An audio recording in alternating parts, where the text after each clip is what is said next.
ఇక మున్సిపాలిటీలో ముసాయిదా 117 మున్సిపాలిటీలు 6 కార్పొరేషన్లో డ్రాఫ్ట్ ఓవర్ల జాబితా రిలీజ్ చేసిండ్రు. ఈ నెల 4 వరకు అభ్యంతరాల స్వీకరణ, 10న తుది జాబితా పెడతారు.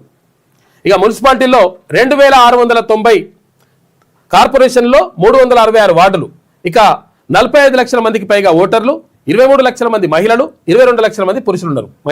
పురుషుల కంటే మహిళలే ఎక్కువ ఉన్నట్టున్నారు, ఆడోళ్ళే. 500 మంది థర్డ్ జెండర్లు కూడా ఉన్నారంట. ఇక 100 మున్సిపాలిటీల్లోనే అధికారికంగా జాబితాలు విడుదల. ఇక మిగతా చోట్ల అధికారుల తర్జన పడతా ఉన్నారని చెప్పేసి ఒక వార్త కనిపిస్తా ఉంది. మొత్తం మీద మున్సిపాలిటీల ఎన్నికలకు సంబంధించి ఏది రాష్ట్ర వ్యాప్తంగా ఉన్నటువంటి మున్సిపాలిటీలు ఏవైతే ఉన్నాయో ఆ మున్సిపాలిటీల్లో, అంటే ఇక్కడ జిహెచ్ఎంసీ పరిధి కాకుండా రాష్ట్ర వ్యాప్తంగా ఉన్నటువంటి మున్సిపాలిటీలు 117 మున్సిపాలిటీలు 6 కార్పొరేషన్లకు సంబంధించి ఎన్నికలు పెట్టాలని చెప్పేసి డిసైడ్ చేసిండ్రు ఇక్కడ రాష్ట్ర ప్రభుత్వం కానీ అటు రాష్ట్ర ఎన్నికల సంఘం కానీ. దీంతో ఫిబ్రవరి మొదటి వారంలో ఇవి ఎన్నికలు పెట్టాలని చెప్పేసి అనుకుంటున్నట్ట. దానికి సంబంధించి మొత్తం కసరత్తు చేస్తున్నారు, అంతా రెడీ చేస్తున్నారు లెక్క. రాష్ట్ర ఎన్నికల సంఘం ఆదేశాల మేరకు గురువారం మున్సిపాలిటీల్లో ముసాయిదా ఓటర్ల జాబితాను మున్సిపల్ కమిషనర్లు రిలీజ్ చేశారు.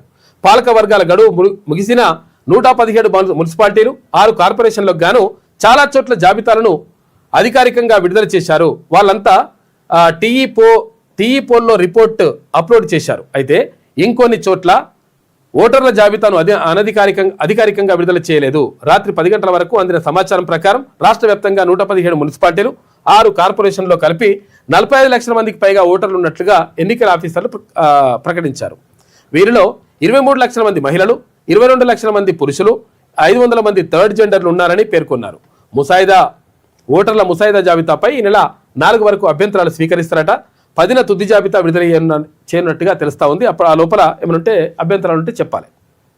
మొత్తం 3056 వార్డులు, 117 మున్సిపాలిటీలు 6 కార్పొరేషన్లలో కలిపి 3056 వార్డులను ఫైనల్ చేసినట్టుగా రాష్ట్ర ఎన్నికల సంఘం కమిషనర్ రాణి కుముదిని ప్రకటించారు. మున్సిపాలిటీల్లో 2690, కార్పొరేషన్లో 366 వార్డులు ఉన్నట్టుగా ఆమె తెలిపిందంట. ఇది విషయానికి మున్సిపాలిటీలకు సంబంధించి.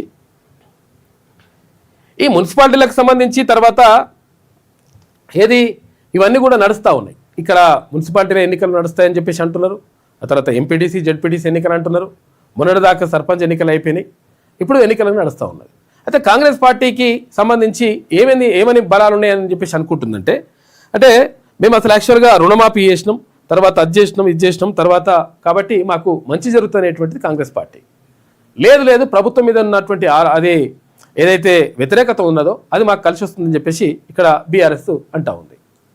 అయితే నిజంగా ఒకవేళ రుణమాఫీ తర్వాత ఇక్కడ తదితర అంశాలు ఏదైతే సంక్షేమ పథకాలు ఉన్నాయి కదా అవన్నీ కూడా కలిసి వస్తాయని భావిస్తున్నటువంటి కాంగ్రెస్ పార్టీకి ఇక్కడ జరుగుతున్నది ఏంటంటే, గతంలో బీఆర్ఎస్ ప్రభుత్వం హయాంలో ఏది ఇక్కడ రుణమాఫీకి సంబంధించి అంటే ఎప్పుడు రాజశేఖర రెడ్డి ప్రభుత్వం నుంచి ఈ రుణమాఫీ కొనసాగుతూ వస్తూ ఉంది.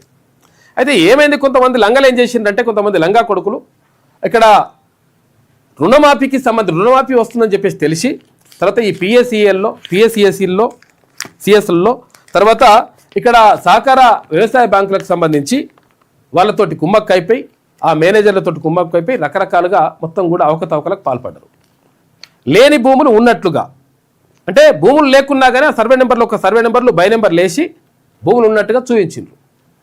తర్వాత వాటికి రుణమాఫీ వాటికి సంబంధించి ఏం తీసుకున్నారు, ₹1,00,000 2 లక్షల రూపాయలు ఇట్లా లక్షలు లోన్లు తీసుకున్నారు. ఏది లేని భూములకు సర్వే నెంబర్ ఉండదు, తర్వాత భూమి ఉండదు, అయినా కానీ ఒక కొత్తగా పాస్బుక్లు క్రియేట్ చేసి లోన్లు తీసుకున్నారు. లోన్లు తీసుకొని అవి వాటికి తీసుకున్నటువంటి లోన్లకి ఏమైంది, ఇప్పుడు రుణమాఫీ అయింది. రుణమాఫీ అయితే వాళ్ళు కూడా వాళ్ళకి వచ్చేసిండ్రు. కొన్ని 100,000 కోట్ల రూపాయలు 21,000 కోట్ల రూపాయలు మొన్న ముఖ్యమంత్రి రేవంత్ రెడ్డి రుణమాఫీ చేస్తే అందులో కొన్ని 100 కోట్ల రూపాయలు ఇట్లా ఏది భూములు లేకున్నా కానీ అక్రమంగా తర్వాత ఏది ఫేక్ పాస్బుక్లు క్రియేట్ చేసి కొంతమంది ఎక్కడ ఉన్నటువంటి ఎవరైతే సహకార బ్యాంకులు ఉంటాయో సహకార బ్యాంక్ మేనేజర్లు, పిఎస్సిఎస్సి చైర్మన్లు, తర్వాత కొంతమంది ఈ అధికారులందరూ కలిసి తర్వాత కొంతమంది లంగలు ఉట్టిగా రోడ్డు మీద తిరిగే వాళ్ళందరూ లంగలు కొంతమంది కలిసి ఇదంతా కూడా అవకతవకలకు ఇవన్నీ కూడా పాల్పడ్డారు. దీనికి సంబంధించి మనం ఇదివరకే చూసుకున్నాం. రాష్ట్ర వ్యాప్తంగా ఇవన్నీ కూడా జరుగుతూ ఉన్నాయి. ఇక్కడ నల్లగొండ జిల్లా కానీ, ఖమ్మం జిల్లా కానీ, మహబూబ్ నగర్ జిల్లా కానీ, తర్వాత పలు జిల్లాల్లో ఇవన్నీ కూడా అవకతవకలు జరిగినాయి. లేని భూములకు ఉన్నట్టుగా మొత్తం కూడా లోన్లు తీసుకుని రకరకాలుగా ఇవన్నీ చేసి ఇప్పుడు దానికి రుణమాఫీ అయింది. అంటే వీళ్ళు తీసుకున్నటువంటి ఏవైతే ఉంటాయో 100 ఎకరాలకు తక్కువ కాదు. ఇప్పుడు మనం తుంగతుర్తి నియోజకవర్గంలోనే నల్గొండ జిల్లా తుంగతుర్తి నియోజకవర్గం, ఇప్పుడు ఉమ్మడి నల్గొండ జిల్లా తుంగతుర్తి నియోజకవర్గంలోనే ఏది 350 ఎకరాలకు పైగా ఏది ఫేక్ డాక్యుమెంట్లతోటి లేని భూములు ఉన్నట్టుగా క్రియేట్ చేసేసి లోన్లు తీసుకోవాలని చెప్పేసి మనకి ఇదివరకే సమాచారం వచ్చింది. తర్వాత ఇంకే ఇప్పుడు ప్రత్యేకంగా ఏంటంటే ఇక్కడ నల్గొండ జిల్లాతో పాటు మహబూబ్నగర్ జిల్లా, తర్వాత ఖమ్మం జిల్లా ఇవన్నీ రకరకాలుగా ఉన్నప్పటికీ ఇక్కడ ఏది దేవరకొండ నియోజకవర్గంలో ఈ కథ మస్తు జరిగింది. ఏది సబ్ డివిజన్లో ఇక్కడ చిల్లర మల్లె తిరిగేటోళ్ళందరూ కూడా మొత్తం కొంతమంది 100 కోట్లు 1000 కోట్ల రూపాయలకు పడగలెత్తిండ్రు ఇక్కడ దేవరకొండ నియోజకవర్గంలో. అయితే ప్రత్యక్ష రాజకీయాల్లోకి రావాలని కూడా కొంతమంది కలలు కంటా ఉన్నారు ఇప్పుడు దీంట్లో ఈ పైసలతోటి. దేవరకొండకు సంబంధించి ఇక్కడ నియోజకవర్గానికి సంబంధించి సాధారణ తండా ప్రజలను అడిగినా కానీ ఆ వ్యక్తి ఎవరో చెప్తారు. ఏమి లేకుండా ఉట్టిగా తిరిగినటువంటి వ్యక్తి ఈ అవకతవకలు ఈ లంగకథలు అవన్నీ చేసి చాలా కేసులు నమోదైనవి. మొన్ననే ఒక కేసులో ఏది జైలుకు పోయొచ్చు. ఒక 4-5 ఇప్పటికే 8 కేసులు నమోదైనవి. తర్వాత దీనికి సంబంధించి సిఐడి విచారణ కూడా జరుగుతూ ఉంది. తర్వాత సిఐడి విచారణతో పాటు తర్వాత ఇవన్నీ కూడా ఇప్పుడు వాళ్ళు నిజంగా మొత్తం అంతా దర్యాప్తు పూర్తి అయిపోతాయి. ఆల్రెడీ దర్యాప్తు పూర్తిగా వస్తూ ఉంది, ఎండింగ్కి వచ్చింది. మనం ఇప్పుడు చర్చ జరగాల్సింది ఏంటంటే అసెంబ్లీ సమావేశాలు జరుగుతున్నాయి కాబట్టి ఈ లంగా కొడుకుల సంగతి కూడా తేల్చాల్సిన అవసరం ఉన్నది. ప్రభుత్వం ఇచ్చినటువంటి అయితే రుణమాఫీ ఉందో ఆ రుణమాఫీలో వీళ్ళు కూడా లబ్ధి పొందిండ్రు. ఎవరు? భూమి లేకుండా ఫేక్ డాక్యుమెంట్లతోటి భూమి ఉన్నట్టుగా చూపించి వాటి ద్వారా రుణాలు తీసుకొని ఆ రుణమాఫీ పొందినటువంటి 2 లక్షల రుణమాఫీలో వాళ్ళు కూడా ఉన్నారు. ఇప్పుడు కొన్ని 100 కోట్ల రూపాయలు. ఇప్పుడు కొంతమంది ఉన్నారు ఇక్కడ. ఏది దేవరకొండ తండావాసులు నడితే చెప్తారు అక్కడ నియోజకవర్గంలో 100 కోట్ల రూపాయలకు పడగలెత్తి ఇప్పుడు మొత్తం 4 కార్లు వేసుకొని తిరుగుతున్నారు. నడుస్తూ ఉంది ఇదంతా కూడా లెక్క. ప్రత్యక్ష రాజకీయాల్లోకి రావాలి, తర్వాత ఎమ్మెల్యే కూడా పోటీయాలనుకుంటాడు ఒక మనిషి. దేవరకొండ సాధారణత సుపరిచిత వ్యక్తి ప్రత్యక్ష రాజకీయాల్లో కూడా రావాలనుకుంటుండు. బ్యాంకులను ప్రభుత్వాన్ని మోసం చేసిండు. ఇక ఇతగాని పేరు చెప్తే మొత్తం దేవరకొండ సబ్ డివిజన్లో చందంపేట, తిమ్మాపూర్, పిఏపల్లి మొదలగు పిఎస్లలో దాదాపు చాలా కేసులే, ఒక 7-8 కేసులు నమోదైనాయి, రిజిస్టర్ అయినాయి. ఇక ఇవే కాదు,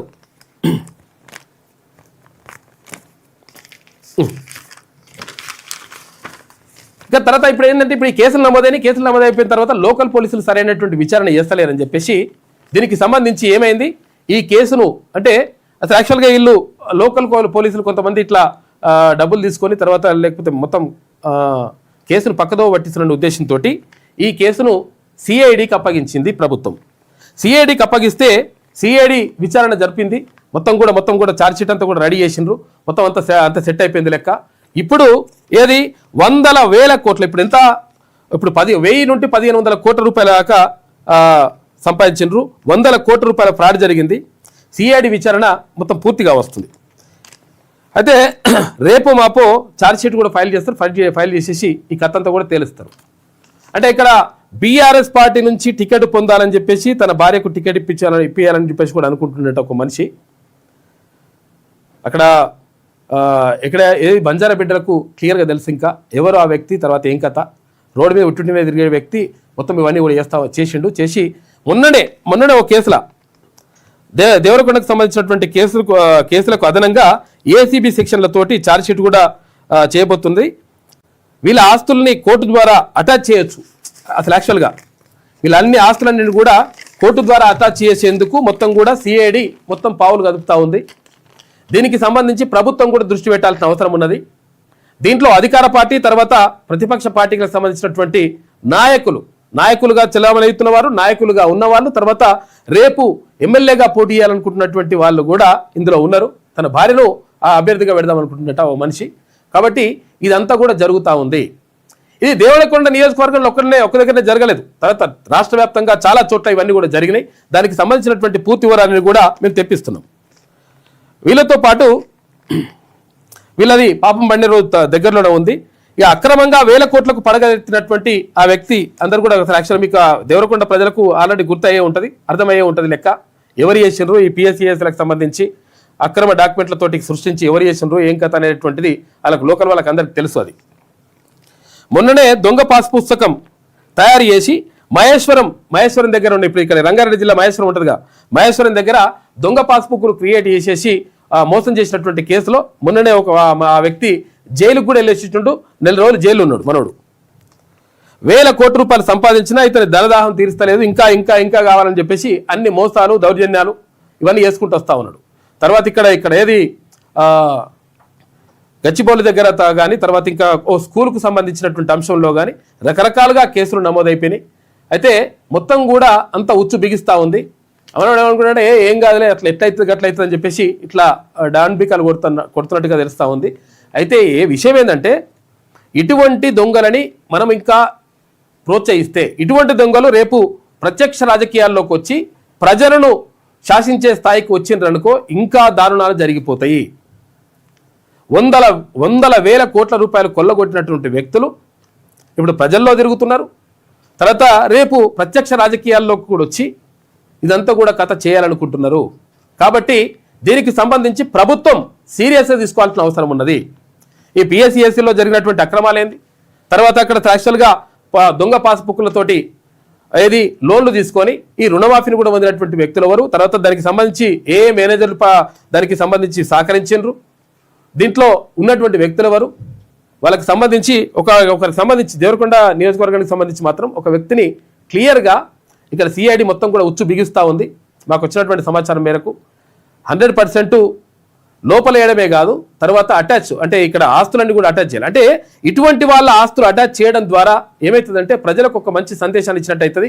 ఎవరైనా ఇటువంటి లంగా కథలు పడాలనుకుంటే వాని పని అవుతుంది అనేటువంటి ఒక సంకేతం ఇచ్చినట్టు అవుతుంది. కాబట్టి 100% ప్రభుత్వం కూడా దీనిపైన దృష్టి పెట్టాల్సిన అవసరం ఉన్నది. మా దగ్గర పూర్తి సమాచారం ఉన్నది. ఇంకా దానిపైన పూర్తి వివరాలు ఇంకా తొందరలో మేము వెల్లడిస్తాం. దానికి సంబంధించి ప్రస్తుతం శాసనసభలో ఉన్నటువంటి అధికార పక్షం అండదండలు కూడా ఉన్నాయి. తర్వాత అధికార పక్షం ప్రతిపక్షం ఇవంతా కలిసి మొత్తం కూడా ఒక నడుస్తూ ఉంది. అధికార పక్షం నేతలు ఉన్నారు, తర్వాత ప్రతిపక్షం వాళ్ళు కూడా ఉన్నారు. కాబట్టి వాళ్ళందరికీ సంబంధించినటువంటి సమాచారం పూర్తిగా మా దగ్గర ఉన్నది. ఎందుకంటే దానికి సంబంధించి ఇంకా కొన్ని సేకరిస్తున్నాం. చాలా రోజుల నుంచి ఇదంతా నడుస్తూ ఉంది. క్లియర్గా దేవరకొండ నియోజకవర్గంలో అక్కడ ఏది ప్రతిపక్ష పార్టీ నుంచి బీఆర్ఎస్ పార్టీ నుంచి మళ్ళీ ఎమ్మెల్యేగా తన భార్యను కూడా నిలబెట్టాలనుకుంటుండే, ఇద్దరిని చేసుకున్నాడు మనోడు. ఇదంతా కూడా నడుస్తూ ఉంది. అంటే మాకేం కాదులే, నేను మస్తు పైసలు సంపాదించేసిన, ఇట్లా 100 కోట్ల రూపాయలు సంపాదించేసిన, ఏం కాదులే అని చెప్పేసి ఇట్లా ధీమతం తిరుగుతూ ఉన్నారు. అటువంటి వాళ్ళని ఎట్టి పరిస్థితుల్లో ఉపేక్షించొద్దు. సిఐడి కూడా ఉచ్చు బిగిస్తూ ఉంది. మొత్తం కూడా అది నడుస్తున్నది లెక్క. అంటే ప్రజల పైసలు ప్రజలకు రుణమాఫీ ఏదైతే జరుగుతుందో నిజంగా రైతులకు జరగాలి, కానీ అటువంటిది కాకుండా ఇటువంటి దొంగ లెక్కలు దొంగ కొడుకులు ఎవరైతే ఉంటారో పందికొక్కుల్లాగా బొక్కేస్తే వాళ్ళు ఉట్టినే ఇక జరిగిపోతుందని చెప్పేసి అనుకుంటున్నారు. కాబట్టి ప్రభుత్వం కూడా దీనిపైన ప్రత్యేక దృష్టి సారించాలి. రుణమాఫీ జరిగినటువంటి రుణమాఫీలో నిజంగా ఫేక్ భూములు ఎన్ని ఉన్నాయి, రాష్ట్ర వ్యాప్తంగా ఎన్ని ఉన్నాయి, మొన్న ఇప్పుడు తుంగతుర్తి నియోజకవర్గానికి సంబంధించి ఎన్ని బయటపడ్డాయి, తర్వాత ఇప్పటికి దేవరకొండ నియోజకవర్గానికి సంబంధించి ఇంకా ఏముంది ఏం కథ అనేది మొత్తం పూర్తి వివరాలు ఉన్నాయి. ఛార్జ్షీట్ కూడా దాఖలు రెడీగా ఉన్నది. ఇంకా తర్వాత ఇక్కడ మహబూబ్ నగర్ జిల్లాలో జరుగుతున్నటువంటి అవకతవకలేంది, ఇక్కడ ఖమ్మం జిల్లాలో జరిగినటువంటి అవకతవకలేంది, తర్వాత గతంలో ఇవన్నీ కూడా ఎట్లా మోసం చేసిండ్రు, రాష్ట్ర వ్యాప్తంగా పలు జిల్లాల్లో ఏం జరిగింది, వీటన్నిటికి సంబంధించినటువంటి సమాచారం త్వరలో మీకు మీ ముందుంచుతాం. ఎందుకంటే ఇటువంటి లంగాల్ని తప్పుడేక మనం ఊకుంటే ఎట్టి పరిస్థితుల్లో అది సమాజానికి నష్టం జరుగుతుంది. కాబట్టి దానికి సంబంధించినటువంటి సమాచారం కూడా తొందరలో బయట పెడతాం. ఈ మున్సిపాలిటీ ఎన్నికలు వస్తున్నాయి. ఇక ఏమవుతుంది, ఇప్పుడు ఇక 1000 కోట్ల రూపాయలు మేము రుణమాఫీ చేసినాం, అది చేసినాం, ఇది చేసినాం అని ప్రభుత్వం చెప్పుకుంటే మరి జరిగిన కథలేమో ఇవి. ఎవరికి రుణమాఫీ చేసినట్టు అది కూడా తేల్చాలి కదా. దొంగ పాస్బుక్లతోటి దొంగ మొత్తం క్రియేట్ చేసేసి పిఎస్సిఎస్లో ఇవన్నీ కూడా అక్రమాలు చేసి దానికి సంబంధించినటువంటి దొంగలు తిరుగుతూ ఉన్నారు. ఆ దేవరకొండకు సంబంధించినటువంటి ఆ వ్యక్తి ఎవరో దేవరకొండ వాళ్ళకు ఇప్పటికే అర్థమై ఉంటుంది.